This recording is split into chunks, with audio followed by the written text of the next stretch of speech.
करायचं स्मरण. जय जय रघुवीर समर्थ. श्री समर्थ कृपेने एक सुंदर असा बोध, एक सुंदर असं श्रवण आपल्याला प्राप्त झालेलं आहे. या श्रवणाच्या माध्यमातून उत्तमाचं सामर्थ्यसुद्धा समर्थांनी प्राप्त करून दिलेलं आहे. बघा, प्रत्यक्षपणे भाग कसा दिलेला आहे, नक्कीच श्रवण करूया. समर्थ म्हणाले, आपले आयुष्य पाहायला गेलो, आपल्याला कोणी विचारत नसेल, आपल्याला कोणी टाळत असेल, तर आपल्याला तिथे सावधान राहता आलं पाहिजे. ज्या प्रकारे आपण एखाद्याला विचारण्याचा प्रयत्न करत असतो, परंतु समोरची व्यक्ती आपल्याला संपूर्णतः माहिती सांगत नाही. आपल्याशी असं बघा, प्रत्यक्षपणे ती व्यक्ती का वागत आहे याचा जर विचार आपण केला तर स्वभाव प्रत्येकाला पटत नाही. कारण रूपापेक्षा स्वभावाला प्रेम करा. कारण रूप फसवेल पण स्वभाव नाही. आपण एखाद्याला सुद्धा बघा प्रत्यक्षपणे फसवत असतो, परंतु जी खरी माहिती आहे ती खरी बोलण्याचा प्रयत्न करा.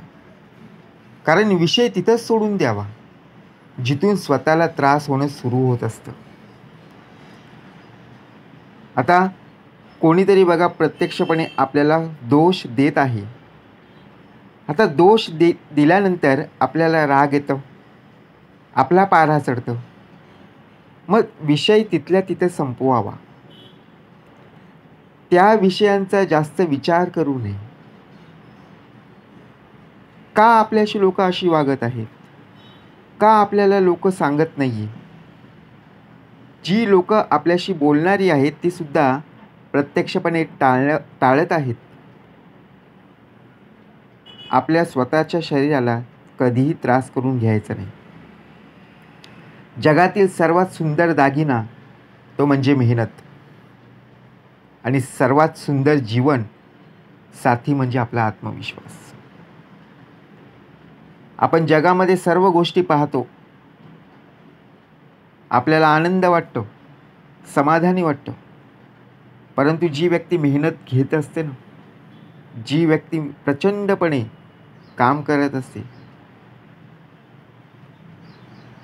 आणि सर्वात महत्त्वाचं म्हणजे सुंदर जीवन कशामध्ये आहे तर आत्मविश्वास. विश्वास असणं गरजेचं.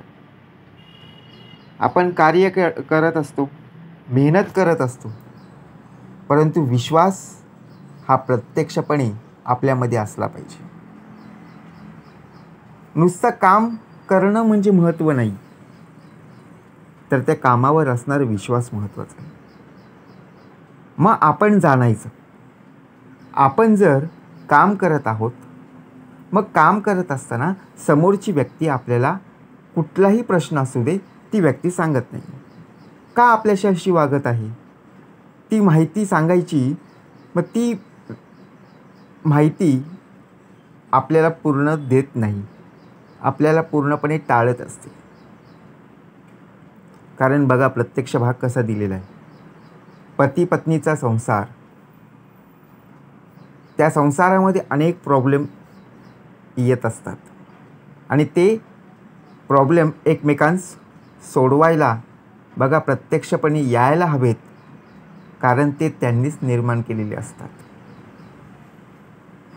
संसार म्हटलं की प्रॉब्लेम येतात. आता प्रॉब्लेम जर आले तर दुसऱ्यांकडे न जाता प्रत्यक्ष स्वतःहून एकमेकांशी सहमती घेऊन ते प्रॉब्लेम सॉल्व करता आले पाहिजे. कारण संसार म्हणजे सवेची स्वार, नाही मरणास उधार, मापी लागले शरीर घडीने घडी. कारण माणसाला आदर हा त्यांचं वागणं बघून मिळत असतो, आणि त्याची संपत्ती बघून नाही.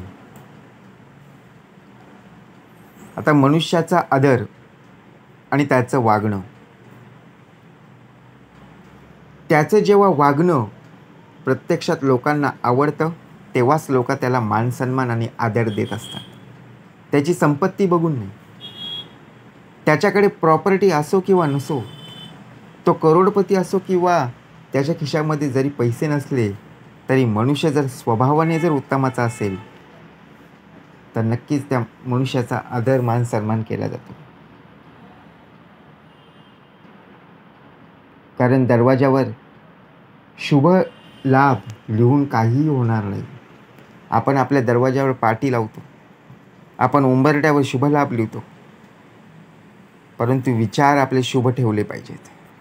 अहो, विचार आपल्या मनामध्ये वाईट विचार अशुभ येत असतात, मग लाभ कधी येईल?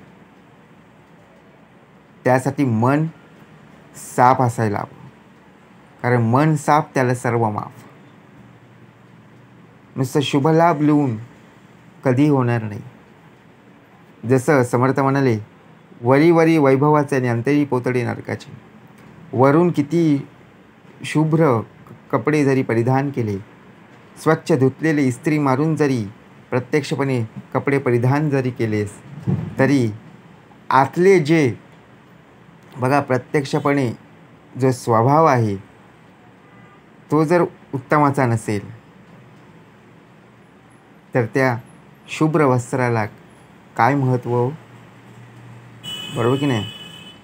कारण विचार जर तुझे वाईट असतील, तुझा दृष्टिकोन पाहायचा जर वाईट असेल, तर त्या कपड्याला महत्त्व नाही. म्हणून समर्थ म्हणाले, आपला भूतकाळ विकत घेण्या इतपत कोणी श्रीमंत नसतो. आता आपला भूतकाळ पाहायचा. आपला भूतकाळ प्रत्येकाने आपण स्वतःहून अनुभवला आहे. तो कोणीही विकत घेऊ शकत नाही. आणि तोच प्रत्यक्षपणे आपण पुढे घेऊन जात आहोत. आपण वर्तमान काळ जगत आहोत. कारण सांगणारी माणसं यशस्वी होत नाही आणि यशस्वी होणारी माणसं कारणं सांगत नाही. आता बघा, एखादी व्यक्ती पैसा कसा कमवत आहे हे कोणी सांगेल का हो? नाही सांगणार. तुम्ही कितीही प्रयत्न करा, कितीही जवळचा व्यक्ती असू दे, तो पैसा कसा कमावतो ते सांगणार नाही. परंतु यशस्वी होणारी माणसं कधीही कारण सांगणार नाहीत. लिहून घ्या. कारण आपल्याला वाटतं की आपल्यापेक्षा पुढे कोणीतरी निघून जाईल.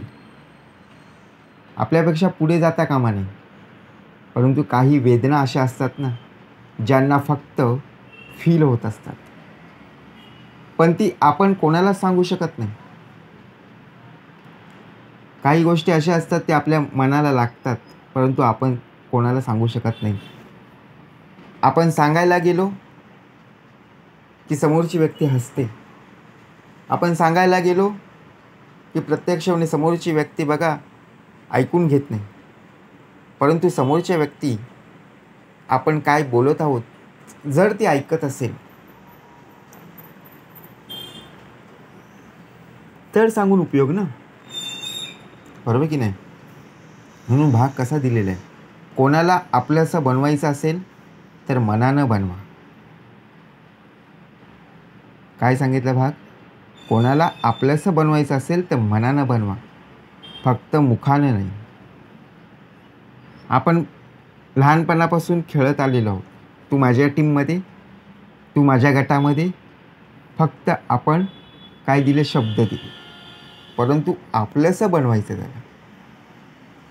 सुख येऊ दे किंवा दुःख येऊ दे, तो आपल्यासोबतच असणार. कारण मुखाची नाती ही फक्त गरजेपुरती असते आणि मनाची नाती ही शेवटपर्यंत साथ देत असते. मग आपण ठरवायचं, नाती गरजेपुरती ठेवायची की शेवटपर्यंत आपल्याला साथ देणारी असावीत. हे आपण पाहावे. आपणास आपण समर्थ म्हणाले, कुणाच्या अंतरी लागेल धक्का, ऐसी वर्तणूक करू नका आणि कुणालाही बोलू नका. कारण आपण ज्यांना आपलं मानतो ना, तेच आपल्याशी परक्यासारखी वागतात. मग काय उपयोग? आपण त्यांना आपलंसं मानलेलं आहे, परंतु ते आपल्याशी परक्यासारखं वागतात. असं होता कामा नये. कारण ते मतलबी असतात आणि स्वार्थासाठी चांगल्या माणसाच्या मनाशी खेळत असतात. आपल्यामध्ये स्वार्थपणा नसावा. माणसांचं मन कसं ओळखायचं, आपण त्यांच्या भावनांशी खेळत असतो. परंतु समर्थ म्हणाले, कुणाच्या भावनांशी खेळायचं, जे आहे ते स्पष्टपणे बोलायचं. कोणी आपल्याला जर टाळत असेल तर आपलं काय चुकलंय हे शोधत बसू नका. कदाचित त्यांच्या लाईफमध्ये आपली गरज संपलेली असेल. आपण विचार करायचा, आपलं काय चुकलंय, या विचारामध्ये संपूर्ण आयुष्य निघून जातं. परंतु समजून जायचं की समोरची व्यक्ती आपल्याला किती महत्त्व देत आहे. बरोबर की नाही? मग असं एखादं कार्य करा की प्रत्यक्ष ती समोरची व्यक्ती आपल्याला महत्त्व देईल. मग नातं कोणतेही असो, फक्त विश्वास असणं गरजेचं. अस्तित्व म्हणजे काय, तर स्वतःनं स्वतःच्या हिमतीवर स्वतःसाठी तयार केलेलं स्वतःचं विश्व. बघा, आपण एखादी गाडी घेतली, लोक बोलणारी असतात, कोणी घेतली गाडी, कोणाच्या नावावर घेतली, तू घेतलीस का पूर्ण फॅमिलीने घेतली.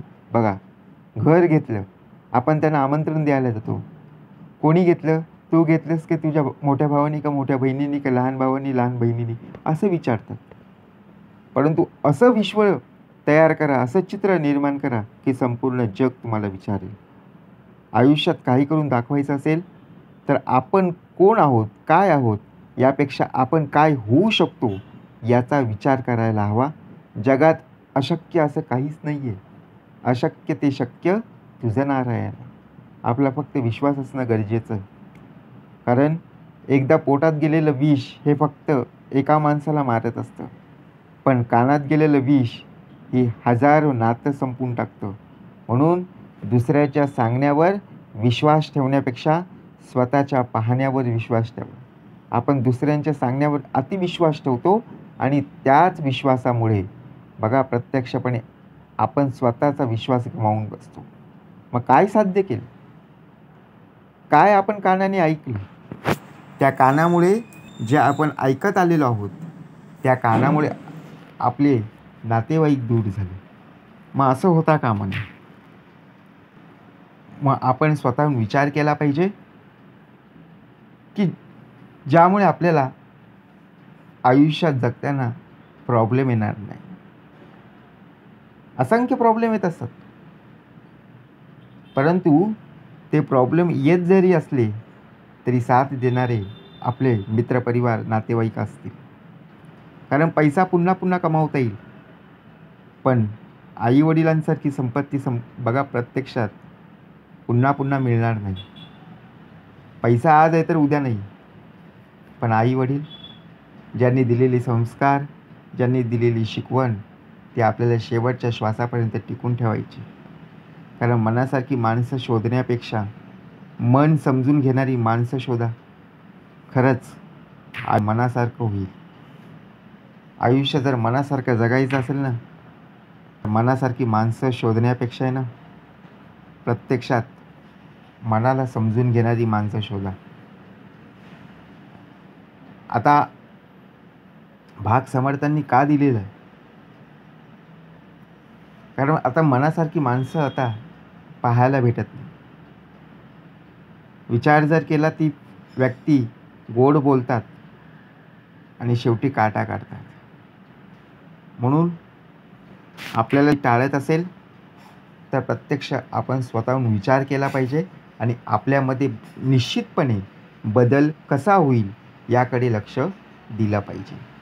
जय जय रघुवीर समर्थ.